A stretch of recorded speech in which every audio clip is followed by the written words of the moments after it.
आप सभी भक्तजनों को राधे राधे। हमारी तीजा की पूजा हो चुकी है। अब चलिए आपको कथा पढ़ के सुनाते हैं। श्री हरतालिका तीज व्रत कथा। परम पावन भूमि कैलाश पर्वत पर विशाल वट वृक्ष के नीचे भगवान शिव पार्वती सभी गणों सहित बाघंबर पर विराजमान थे।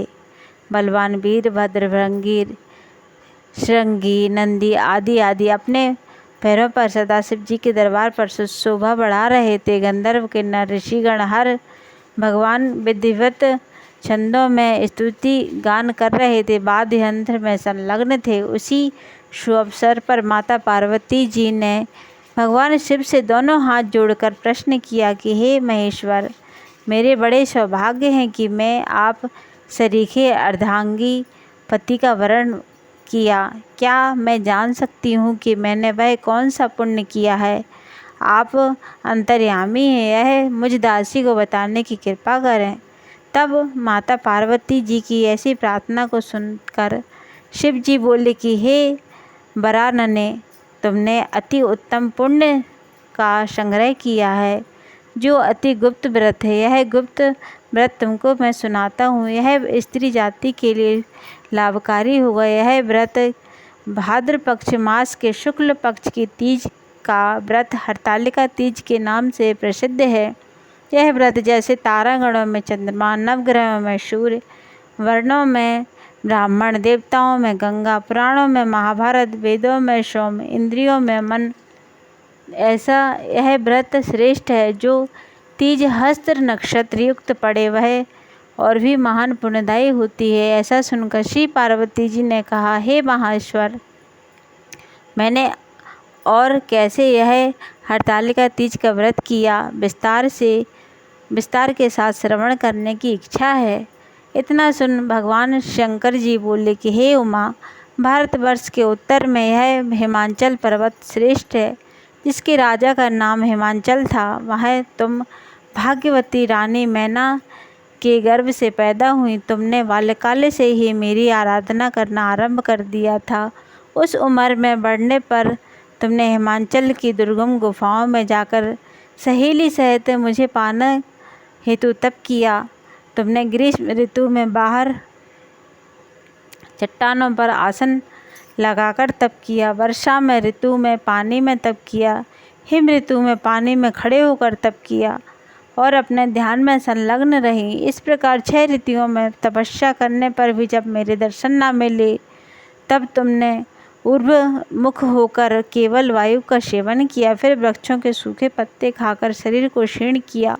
ऐसी तपस्या में लीन देखकर महाराज हिमाचल को अति चिंता हुई और तुम्हारे विवाह हेतु चिंता करने लगे। इस शुभ अवसर पर महर्षि नारद जी उपस्थित हुए। मुनिवर नारद जी तुम्हें देखने ही आए थे। नारद जी को देखकर राजा ने अति हर्ष के साथ महाराज का स्वागत पूजन किया और उपस्थित होने का कारण पूछा। नारद जी ने कहा, हे राजन, तुम्हें मुझे भगवान विष्णु ने भेजा है, इसलिए आपके पास आया हूँ। आपका कर्तव्य है कि अपनी कन्या रत्न को किसी योग्य वर को सौंप दें। भगवान ब्रह्मा, विष्णु, महेश, इन तीनों में भगवान विष्णु के समान योग्य वर और कोई नहीं हो सकता। अतः मेरी माने तो अपनी कन्या का विष्णु भगवान को प्रदान कर दें। क्या आपको स्वीकार है? राजा हिमाचल ने कहा, महाराज, ऐसा सौभाग्य है जो मेरी कन्या का विवाह भगवान विष्णु ने स्वीकारा है और मैं अवश्य ही उन्हें अपनी कन्या उमा का वरण करूँगा। भगवान पर्वतराज के ऐसे वचन को सुनकर नारद मुनि तुरंत आकाश में विलीन हो गए। वे भगवान विष्णु के पास पहुँचते ही पीत वस्त्रधारी तथा शंख चक्र गदा से सुशोभित थे। वह पहुंचकर नारद जी ने करवज्र होकर भगवान विष्णु से कहा, हे भगवान, सुनिए, मैं आपका विवाह पक्का करके आया हूँ। उधर हिमाचल पार्वती जी के सम्मुख आ बोले, हे पुत्री, मैं तुम्हें भगवान विष्णु को समर्पित कर दिया है। ऐसा सुनते ही तुमने महान दुख हुआ। उस दुख से विलय होकर तुम अपनी सखी के पास पहुंचकर विलाप करने लगी तो तुम्हारा विलाप को देखकर सखी ने तुम्हारी इच्छा जानकर यह कहा कि हे देवी, मैं तुमको ऐसे एक गुफा में ले चलूँगी जहाँ महाराज हिमांचल भी न ढूंढ सकें। ऐसा कहकर उमा सहेली सहित हिमांचल की गहन गुफा में विलीन हो गई। तुम्हारा गायब होते ही महाराज हिमांचल घबरा कर विलाप करने लगे कि मैं नारद जी को यह कैसा वचन दे दिया है, वह कैसे पूर्ण हो सकेगा। ऐसा कह मूर्छित हो गए। सभी पुरवासियों सहित साथ लेकर महाराज हिमांचल तुमको ढूंढने के लिए वन को चल दिए। तुम्हारे ना मिलने पर चिंता करने लगे कि मेरी कन्या को किसी व्याघ्र ने खा गया या सिर्फ किसी सर्प ने डस लिया, कोई राक्षस हर ले गया। उस समय तुम अपनी सहेली के साथ गुफा में पहुंचकर बिना अन्न जल मेरे व्रत का आरंभ कर नदी की बालू का लिंग बनाकर स्थापित किया। विविध पूजा फलों से पूजन करने लगे। उस दिन भाद्र मास की तिथिया शुक्ल पक्ष हस्त्र नक्षत्र युक्त प्राप्त थी। तुम्हारी पूजा के फलस्वरूप मेरा सिंहासन हिल उठा। मैंने जाकर तुम्हें दर्शन दिया और तुमने कहा कि हे देवी, मैं तुम्हारे पूजन तथा व्रत से प्रसन्न हूँ। तुम अपनी कामना को मुझसे वर्णन करो। इतना कह सुन तुमने लज्जित भाव से प्रार्थना की कि आप अंतर्यामी हैं, मेरे मन के भाव आपसे छुपे नहीं हैं, आपको पति स्वरूप मैं चाहती हूँ। इतना सुनकर मैं तुम्हारे एवं मस्तु इच्छा पूर्ण वरदान देकर मैं अंतर्ध्यान हो गया।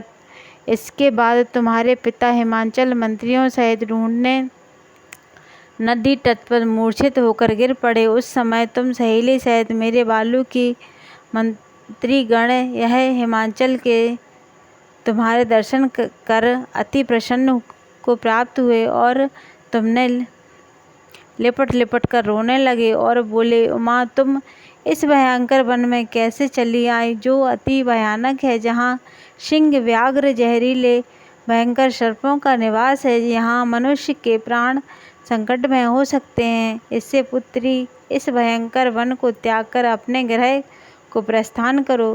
पिता का ऐसा कहने पर तुमने कहा कि पिताजी, आपने मेरा विवाह विष्णु भगवान के साथ स्वीकार कर लिया है। इससे मैं इस वन में आकर रहकर अपनी प्राण विसर्जन करूंगी। ऐसा सुनकर महाराज हिमांचल अति दुखी हुए और बोले, प्यारी पुत्री, तुम शोक मत करो। मैं तुम्हारा विवाह कदापि भगवान विष्णु के साथ ना करूंगा और तुम्हें अभिष्ट वर जो तुम्हें प्राप्त है उसी सदाशिव के साथ करूंगा। तुम इस प्रकार सुनकर अति प्रसन्न हुए। तब तुम अपनी सहेली के साथ महाराज हिमांचल सहित नगर में उपस्थित होकर अपनी माता सहेलियों के साथ भाव विलय होकर मिली। तुम शुभ मुहूर्त में तुम्हारा विवाह वेद विधि के साथ महाराज हिमांचल ने महारानी मैना ने मेरे साथ करा दिया। इसी कारण तुम मेरी आसन प्राप्त किया है। उस समय से लेकर अब तक किसी अन्य ने यह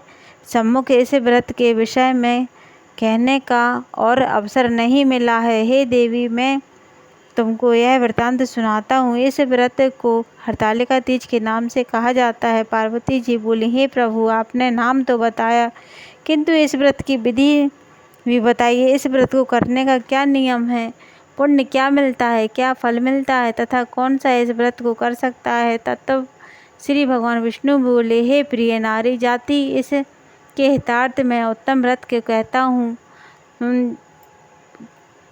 सर्वप्रथम केले के स्तंभ आदि को सुशोभित करके मंडप का स्थापना करें।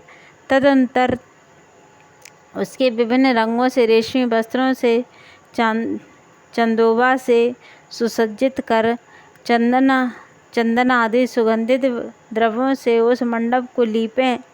तदंतर शंकर भेरी व मृदंग आदि बजाते हुए जन समूह के साथ मंगलाचार्य करते हुए पार्वती जी ने शिव जी की प्रतिमा का स्थापना करें। उस दिन पूरे दिन व्रत करके बहुत से सुगंधित युक्त पुष्प, गंध और सुगंधित धूप तथा विभिन्न नैवेद्य आदि से मेरा पूजन करें तथा समस्त रात्रि जागरण करें। सभी बताई हुई सामग्री के अतिरिक्त नारियल, सुपारी, जाम्बरी, नींबू, लौंग, नारंगी आदि जो फल भी उपस्थित हों एकत्र कर लें।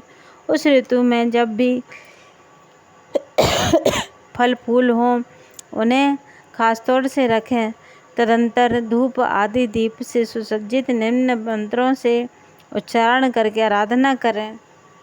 तदंतर शिवाय शिव रूपेण यहाँ से लेकर प्रसन्न भाव से पार्वती तक मंत्रों का उच्चारण कर कर वंदन करें। इसका अर्थ है कि शिव शिव रूपिणी मंगले, यह संपदाओं की दात्री देवी हैं। शिव रूपे आपको नमस्कार है। हे शिव आपको सर्वथा नमस्कार है। हे ब्रह्मा रूपिणी आपको नमस्कार है। हे जग के धारण करने वाली आपको नमस्कार है। हे शेर पर सवार करने वाली शिव विश्व के भय से भयभीत मेरी जीवन दरिद्रता की रक्षा करें। इस इच्छा को पूर्ण करने हेतु मैं आपकी आराधना कर रही हूँ। हे पार्वती मुझ राज्य और सौभाग्य प्रदान करें, मुझ पर कृपा करें, दृष्टि करें। मंत्रों द्वारा पार्वती तथा शिव की पूजा करें। इसके बाद तदंतर विधि से कथा श्रवण करें तथा ब्राह्मण को वस्त्र आदि गोदान तथा स्वर्ण आदि प्रदान करें। स्त्री पुरुष दोनों मन लगाकर एक साथ आराधना करें। तदंतर वस्त्र आदि जो भी हो उसका संकल्प करें। हे देवी, जो भी नारी इस विधि से मेरी आराधना करती है उस सभी पापों से मुक्ति मिलती है। वह 7 जन्मों तक सुख तथा सौभाग्य को प्राप्त करती है। लेकिन